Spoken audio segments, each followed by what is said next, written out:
everyone, and welcome back to our channel. We are Millennial and Mom. If you don't know who is who, I'm Millennial. This is Mom.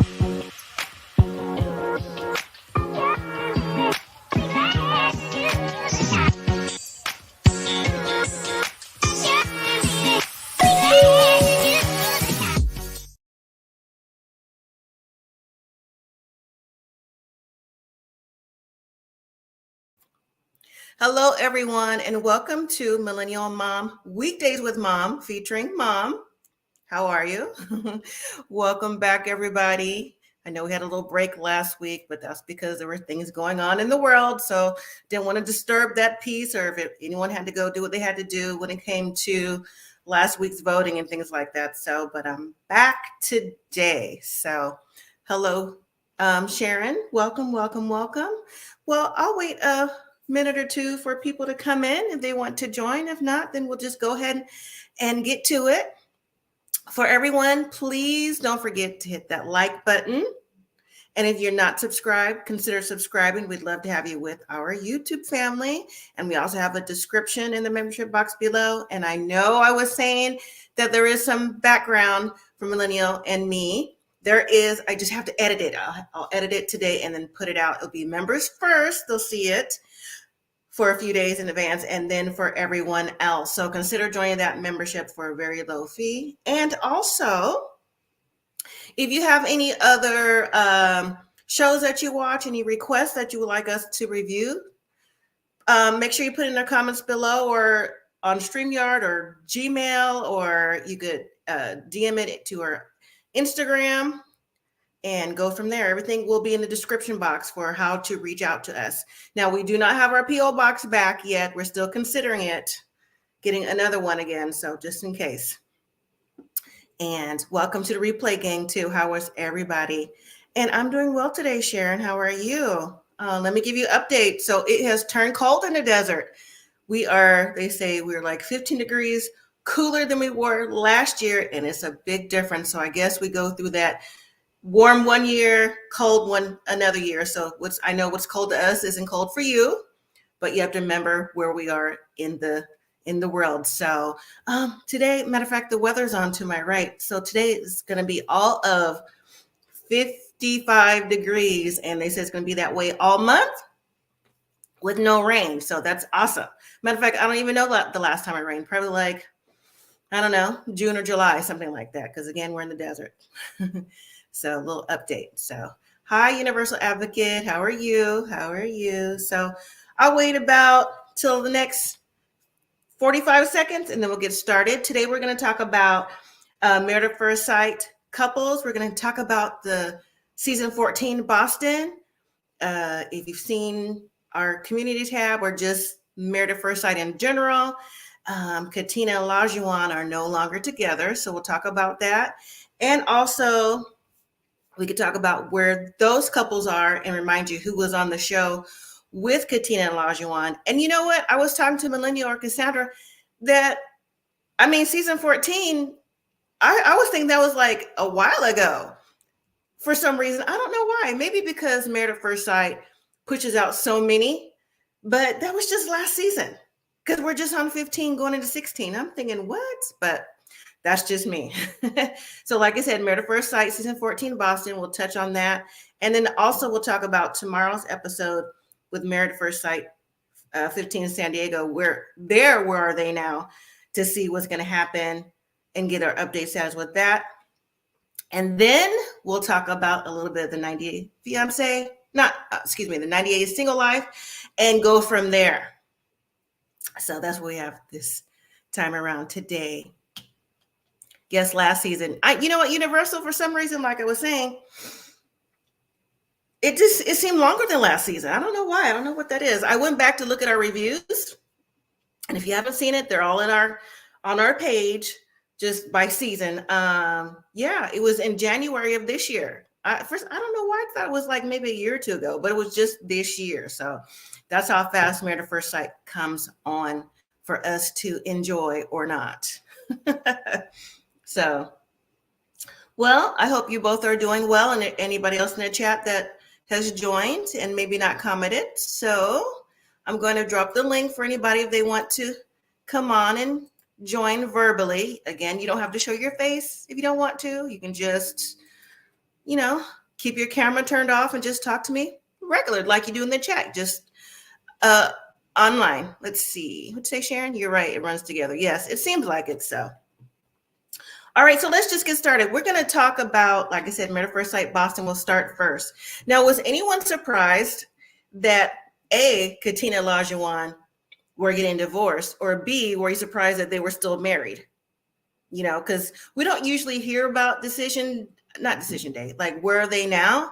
But for some reason, just with the history of Married at First Sight, you don't really hear about too many of these couples unless they've did more than advance. For example, have a baby or buy a house. Like Imani and Woody had a baby, Brianna and Vinny on their season. She's pregnant with a baby girl. I'm not sure if she's had their baby yet or not, but different things like that if stuff is going on. So, and you're not surprised about the divorce, Universal?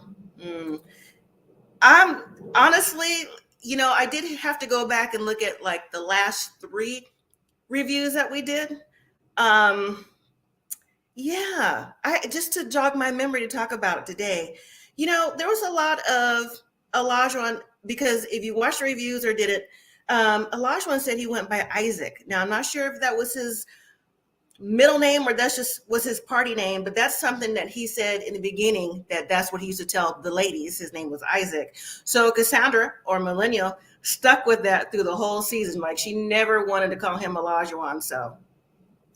But apparently, I just had to go back and remember their relationship. There was a lot of, what's the word? A lot of back and forth with Olajuwon. Like in the beginning, it came across like, he was being too hard on Katina, like he was being pushy with his agenda, his male agenda, like kind of like, she was crying because she was sensitive, and she also came out of a previous relationship where she was emotionally maybe not been treated the best. And so Olajuwon seemed like he kind of preyed on that, like not treating her the best along the way. And it just came across like every week, it wasn't extreme like previous seasons with the Chris and Paige's away situation. But, he just didn't seem like he treated her the best. And then as like towards the very end, that's when they connected together with, we learned Katina was into church, and then Olajuwon grew up also in the church when he used to go as a little boy with his dad. So I guess the faith connection got them together even more so. So they kind of like bonded over that a little bit, but still, I don't know. Towards the end, I don't know. Decision day was rocky because I really thought that they would have said no, especially Olajuwon, but they stayed together, and they stayed together for an entire year. So yeah, that was good for them. I always try to root for love in general, Black love specifically, but love in general, especially on this show. But I don't know. Another one, as Devontae says, our subscriber, another one bites the dust. So I have to go back and see what the record is for Married at First Sight. I think one of y'all said it in the chat last week, but it's not too high of those who have succeeded and those who have not. So let me read some of your comments. Sharon says, I thought they could make it with marriage counseling and individual counseling.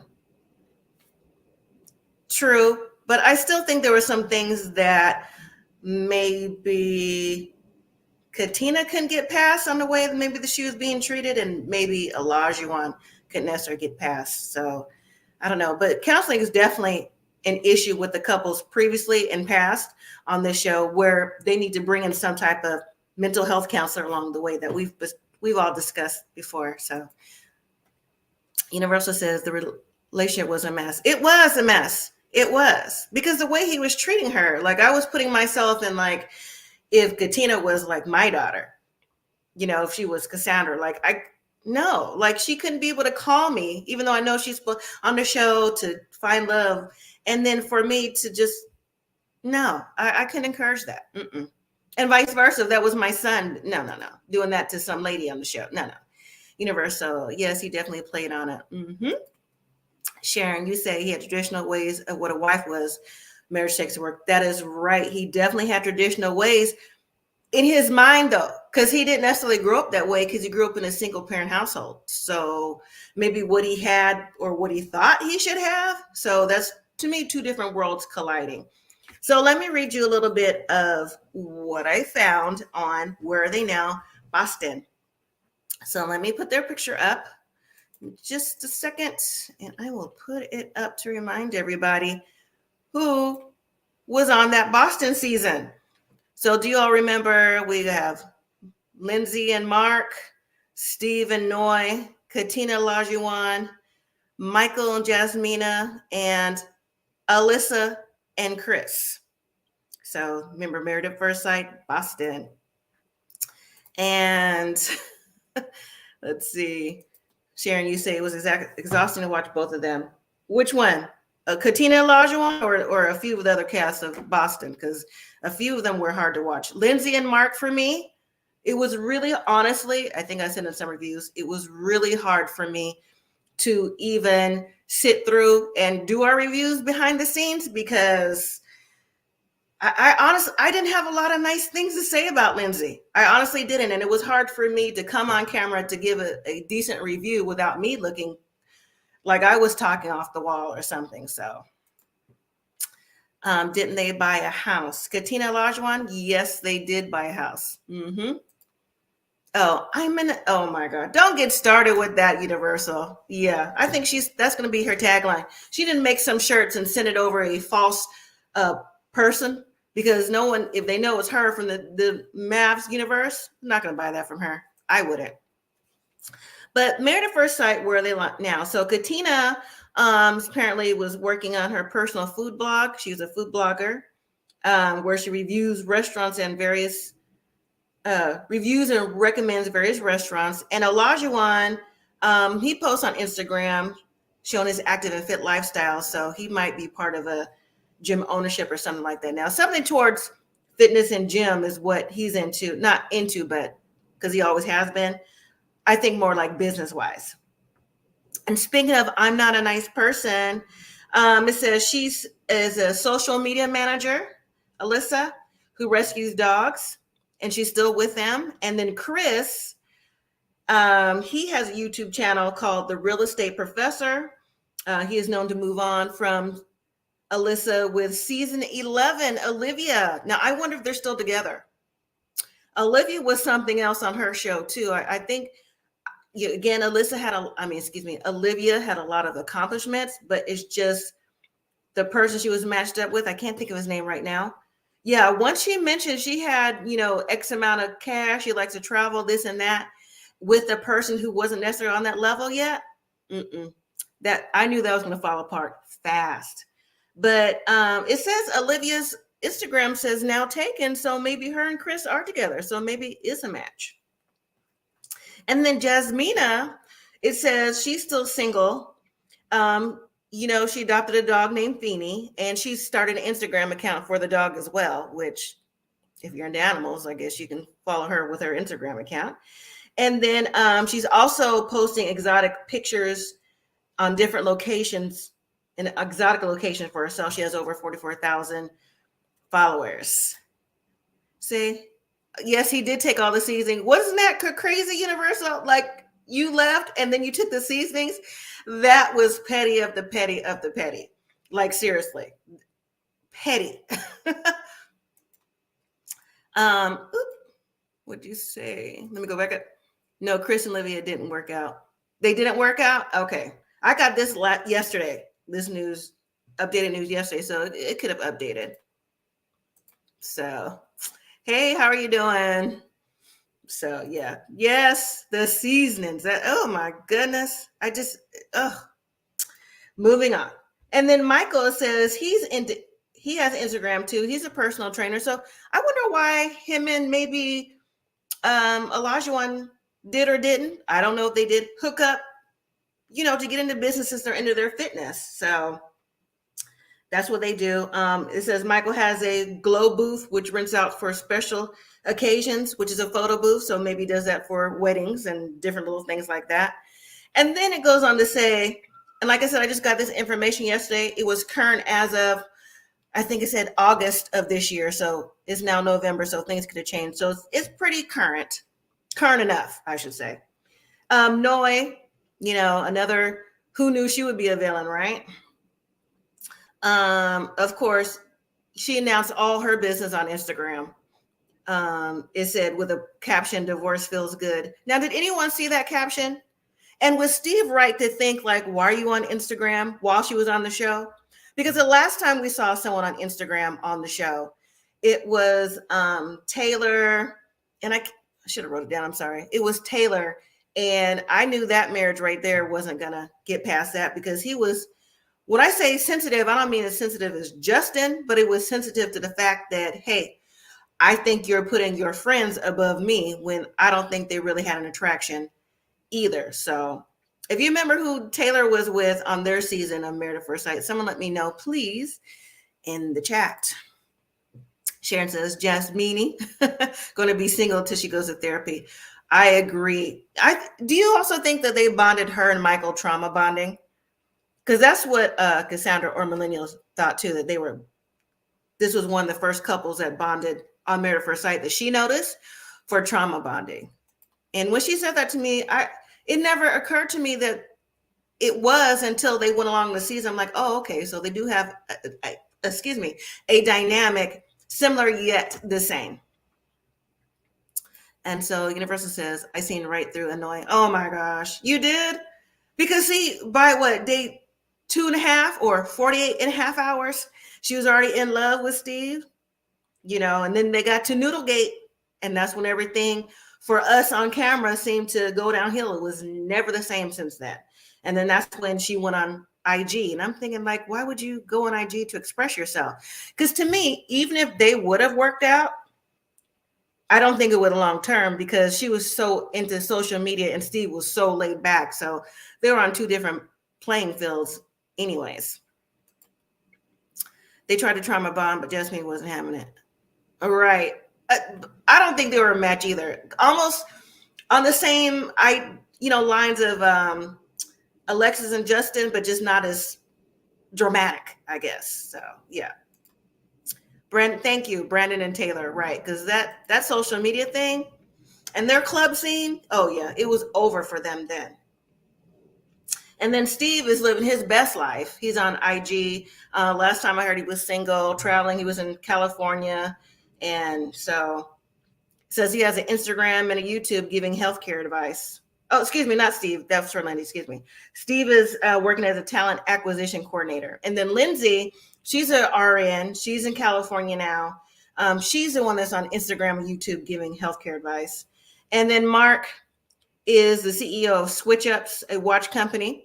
I've never heard of Switch Ups. If you all have, let me know. Is that a East Coast brand or is that international? Because that was, East Coast Boston, so maybe it's somewhere in his area. And then MTS 1983, which is his Shark branded clothing company. So I guess he wants people to wear those tight shirts he'd be wearing. I don't know. Could just be me.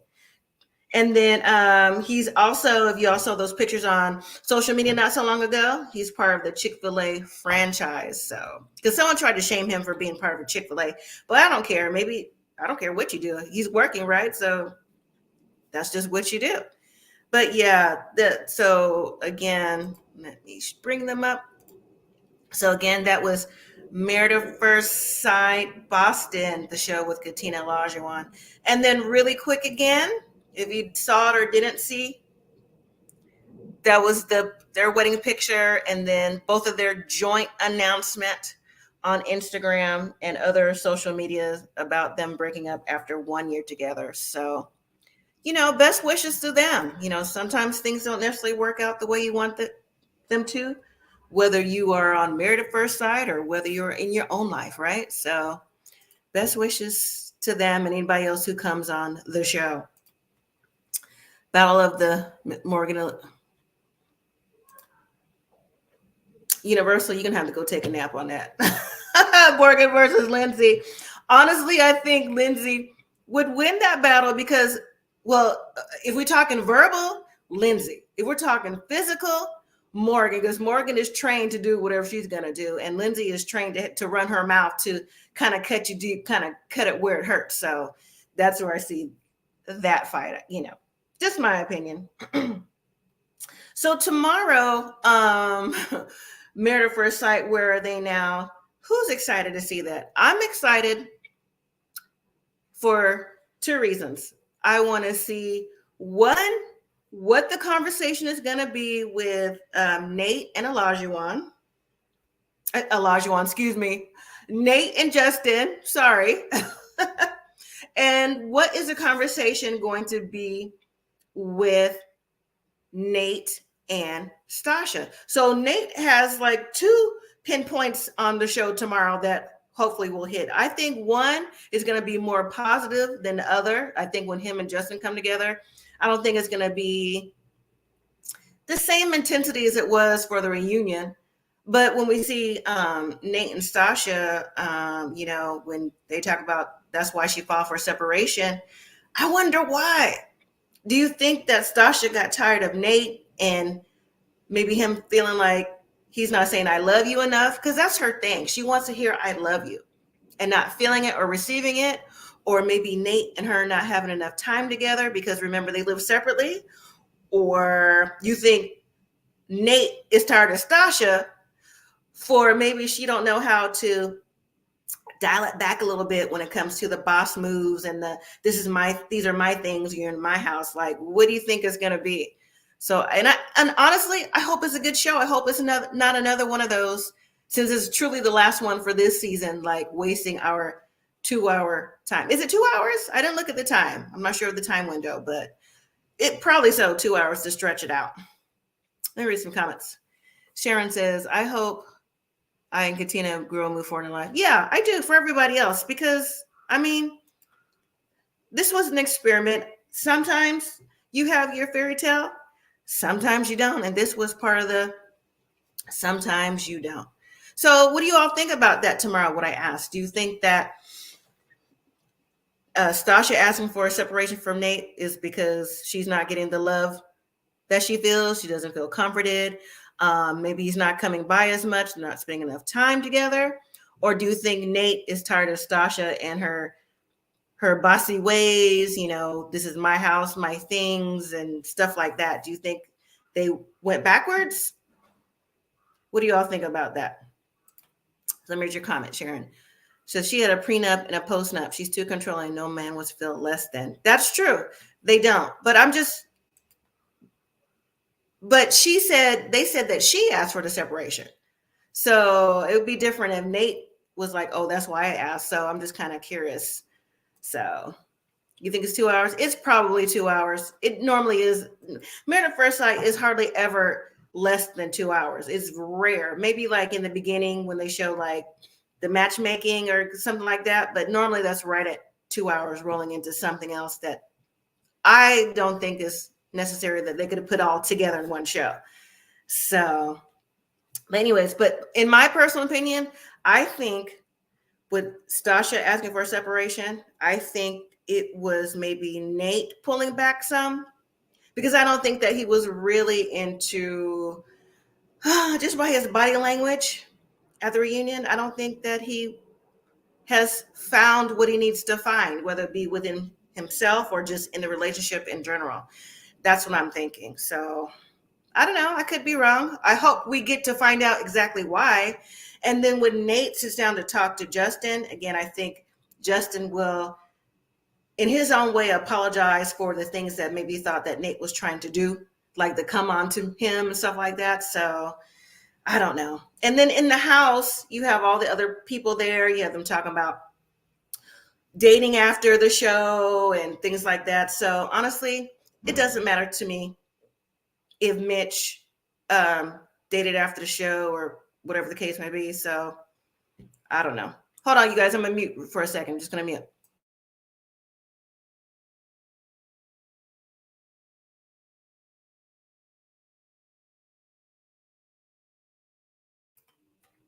All right. I just heard something outside. So I was like, I have my patio open. So I'm like, oh, what's that noise?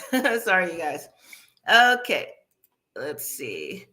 I think the girl should told Stasha to dump him. It's possible. It's very possible. Well, we're going to see. Whatever the reason is, I'm going to lean on the side of maybe you think Stasha. I don't know. I'm going to lean on Nate's side this time. I think Nate is just like over it. I just really think he is. So, and then, so after tomorrow's show, then it won't be Married at First Sight until January. So again, if you all have some shows that you would like for us to review for you, please let me know in the chat or let us know on Gmail, IG, or on our community page. We'll be happy to review those for you or take suggestions. And the shows I do watch, I will tell you, is Love After Lockup. I know Sharon knows about that one. And I started the 90 Day Single Life, and I do watch the regular franchise, 90 Day Fiance.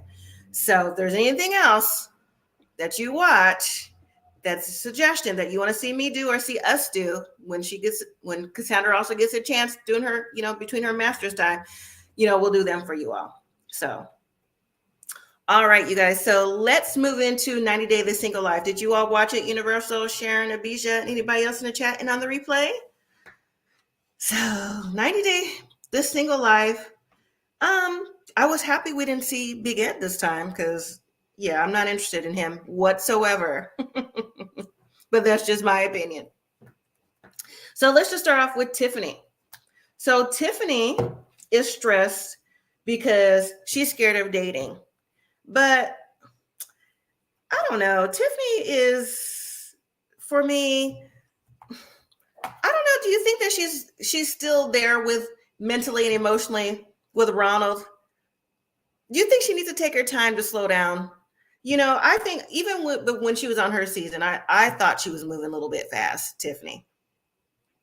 But she meets with her friend. She's talking about how she's scared to date, and she's also scared to see Ronald because, her emotions are there, and gets into words. Like she could be won back with words of affirmation. And I'm thinking, okay, but if you know how he treats you and you feels less than, like, why would you want to continue? But I think feels guilty because her daughter is here and Ronald is there and they're so far away that, she wants a 2-parent home. And she's not going to have that anymore because I thought I heard or read when they were on their season that he was denied for a visa. Did anyone else hear that? Abijah, you stopped watching it a while ago. Yeah, I understand. That Ronald is no good for her. You did watch. Okay. My 600-pound life comes back. You know what else I watched too before I get back on Tiffany? I also watch, has anyone seen the 1,000-Pound Sisters? Now I know that they're coming back too because that show is a mess. So I do watch that. And I do watch My 600-Pound Life from time to time. But, to do a review, I don't know about that one because they're trying to get their lives together. So, I don't know. It could just be more like a commentary versus a review. So, SG, you heard about that too. What, the 1,000-Pound Sisters? They're coming back. Has anyone else heard of the 1,000-Pound Sisters before I continue? Their names are Tammy and Amy. If you heard of them. So she needs to take her time to slow down. I agree, Sharon. I've seen that a few times. Okay. Yeah, they're supposed to be coming back in January too. So, but anyways, so yeah, I think back to Tiffany and the single life, excuse me. I think Tiffany needs to slow down. I think her son is way wiser than his mother. He has given her some really good advice. And I think the son, seeing him on last night's episode, is concerned for his mom and afraid for his mom. But also, too, I think he wanted to go to South Africa, too, to see Ronald. So I think he feels a little bit left out. So Tiffany met with her friend to talk about it. And I think her friend was right to tell her, you need to do some soul searching for yourself and go ahead and move on because this is not the right situation for you. Yes, that's your daughter's father, but, maybe they can retain a relationship through Zoom or something like that. So anyways, let me read some comments.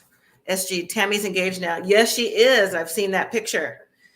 I've seen the picture, but you know what? Tammy is always in relationships. So yeah, that's different. Tammy is always in a relationship. So when they come back, I'm definitely going to review that. Universal says, I feel bad for her son. I do too. Her son is a good kid. Sharon says, you watched it. That was my sister. Okay, so that'll be a show to review as well. All right, so let's move on to Natalie and Mike.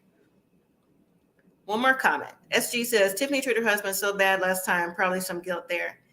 Yeah, but you know what?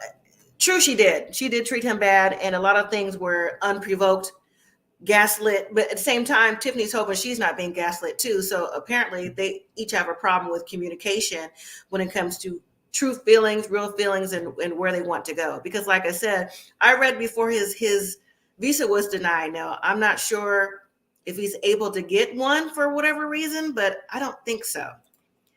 Tiffany, I believe, is early 30s. She's not very old. She's between, I'm going to say 30 and 35.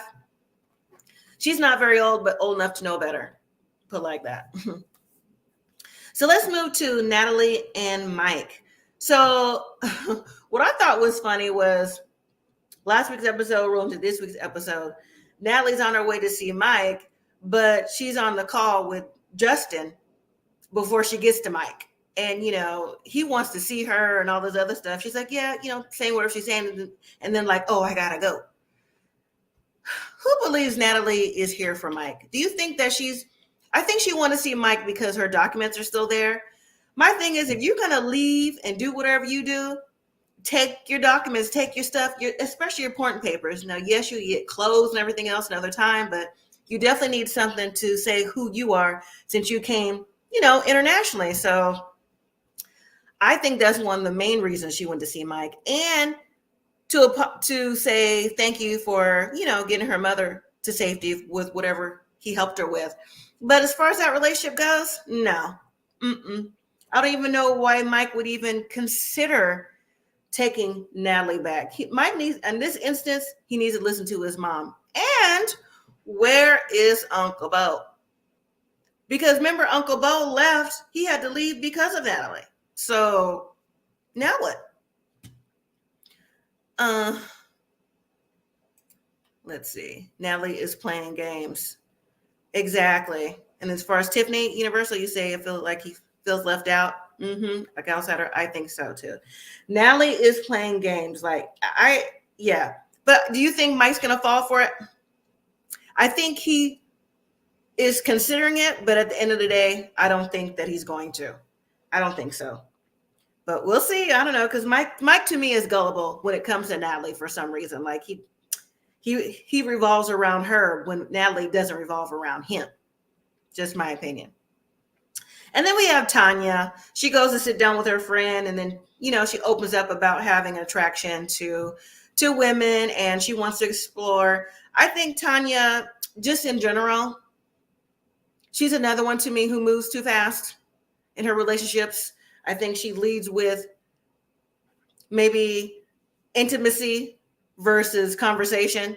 And in my opinion, just my opinion, and I am of a particular age, if you lead with intimacy over conversation, if you're going to attract mainly the wrong people to your life, whether you're man or woman or whatever you identify with, you're going to attract the wrong people to your life because they're going to figure like, hey, all I have to do is, you know, give you what you need, and that's it. When you are internally looking for a relationship, if that's you. And I think that's Tanya, because Tanya goes on to say that, you know, papers don't mean nothing to her, and she could go to a courthouse anytime and do a non-contestable divorce and have Sinjin sign it. Okay, well, if it was that easy, that simple, you want to get rid of Sinjin, you should have did that the first time instead of like going around to see who likes you and who don't like you. You know, am I wrong with Tanya? What do you all think about Tanya? Well, I read your some comments. He said, I don't think she's here for Mike. Definitely not. Natalie is only here for Natalie, as far as I'm concerned. She said that many times before, even before they got to the single life.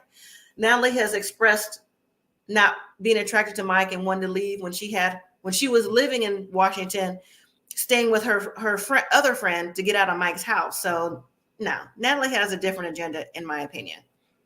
SG says Tanya doesn't want to divorce. You don't think she wants a divorce? Or you just think that because she knows maybe she could go back to Sinjin, or Sinjin still has a thing for her?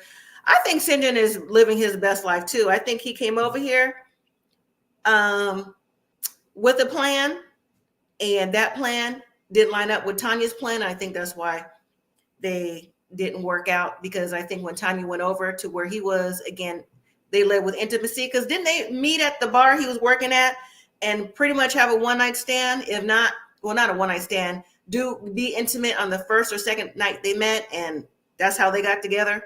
So again, when you lead with intimacy, but you want a long-term relationship, sometimes, or most of the time, it probably won't work out for you. So let's move to Veronica. And you know what? I think Veronica and Tim, I think they have a kind of a relationship, friendship, where I think it crosses lots of boundaries, especially before she got back on the single life, before Tim went back to dating other women internationally, even on the, what is that? On the couch, when they talk on the couch, when all the pillow talk. I think they just have this connection that they want to be together, but aren't sure is going to work out. So they maybe like cross a little bit of line every now and then during their friendship. That's what they give me. So Veronica's just telling Tim that, she wants her friend back, and it didn't work out with Justin. And then she goes on to talk about their marriage pact, like they would get married by 50. And Veronica is saying that, listen, I'm 37 now, so, the marriage pact keeps moving. She goes, so, every time I turn around, it's moving. So I wonder where the marriage pact started. Was it at like 30, 35, 40? And they're both close to 40. So now he moved it to 50. But here's my thing, though. You don't have to be part of a marriage pact. You can keep dating and doing what you're doing, and hopefully you can find that relationship, because if you and Tim really wanted to be together like that, there would be no marriage pact. You'd be together. So that's why I think that sometimes their friendship may dilly-dally and cross the line in ways that maybe sometimes they're uncomfortable with. I don't know. I could be wrong. What do you all think about that? And then on this episode, we didn't see Caesar, which I'm happy not to see Caesar, because Caesar, he bothers me. He really does. He bothers me because he's 49, but yet he acts like he's 15, 16, dating for the first time a woman, getting a girlfriend for the first time, and if you don't know, this will be a spoiler for somebody, and I apologize, but Caesar has a grown adult child. So we've never seen that person, but I would like to know if they have a relationship together, and actually what they think of their dad going back and forth the way that he does. Like, he's very young-minded to me, Caesar. So him not having success in the dating world, I'm not surprised at that. And then we didn't see Debbie either. And you know what? Once you reach a certain age, you should know what it is that you want. And what Debbie said, she's 70 or 72, something like that. If she wants to get up to move to Canada with her new love of her life, then that's what she should do. Why stop life? Life is to be lived and to continue on and be as happy as you can, right? So that's what I believe. And then I saw also too that next week might also be part 1 of the reunion of the single life. Did anyone else see that? The commercial for that, or have I watched the episode and you guys haven't seen it yet? So, but it's supposed to be next week, and I am here for it. It looks like it's going to be crazy. It normally is, and it looks like Natalie is going to be walking off on that show, and we don't hear what she says, but Sean is the host again, and she even says, what? So whatever she says, I'm not going to be surprised, and who knows? Natalie wants a baby so bad, so what if Natalie is pregnant but not sure who the baby's father is? That would be a what? Whether it be Mike or Justin. Just putting my thought in the air about that. So I don't know, you guys. So, well, really, that was it from the Married at First Sight Boston. Where are you now? The update on Katina Olajuwon. A look back of what the season 14, since we talked about that season, what they're doing now. Of course, we have to wait till tomorrow to see about Married at First Sight. Where are they now? I'm interested in that. And a little bit about the 90-day single life universe. So that was it, you all. So did you have any other questions that you want to ask or any comments? SG says, I saw the commercial for Union 2. Yes. Wouldn't that be crazy if Natalie was pregnant and she wasn't sure if it was Josh or Mike? To me, that would like blow up everything. So I don't know what it is new that Tiffany, Tanya, Natalie, Veronica, Caesar, anyone else would say, but yeah, that's what it is. So, well, all right, everyone. If you don't have any more comments about any of these shows or anything you would like to ask, I'm going to go ahead and wrap it up here. I will be live again on Thursday evening to talk about Married at First Sight San Diego. Where are they now and what happened in that episode? So let me read your comment. Sharon, I missed the Tanya season. I don't know much about her. Oh, okay. Well, Tanya was a mess. Tanya was in her season was without going back and forth with the men, just kind of like outliving her life with Sinjin. She met him on a trip. She went with some friends. She met him at a bar that he was working in, and they hooked up either, if not the first day, the next day, and she crashed on his couch ever since. And that's how it went. And then she ended up bringing him back over with her on a visa. So that's how Tanya went. So that's just the gist of that. So, but anyways, everyone, we could get into it maybe after Union. Sharon, I could go back a little bit and talk to you more about that with some of the people that are on the single life that was on the very first 90 Day Fiance series. So, all right, everyone. So like I said, I will be back Thursday, 4:30 p.m. Pacific time, 7:30 p.m. Eastern time to talk about Married at First Sight San Diego. Where are they now? So thank you so much, everyone, for watching. I appreciate your time. Appreciate you joining me and being part of our YouTube family. So don't forget to hit that like button, subscribe. Thank you for your comments and share with your friends. Share with your friends. We will be having a 1,500 subscriber giveaway and maybe something also for the holidays as well. So thank you so much, everyone. Have a good evening.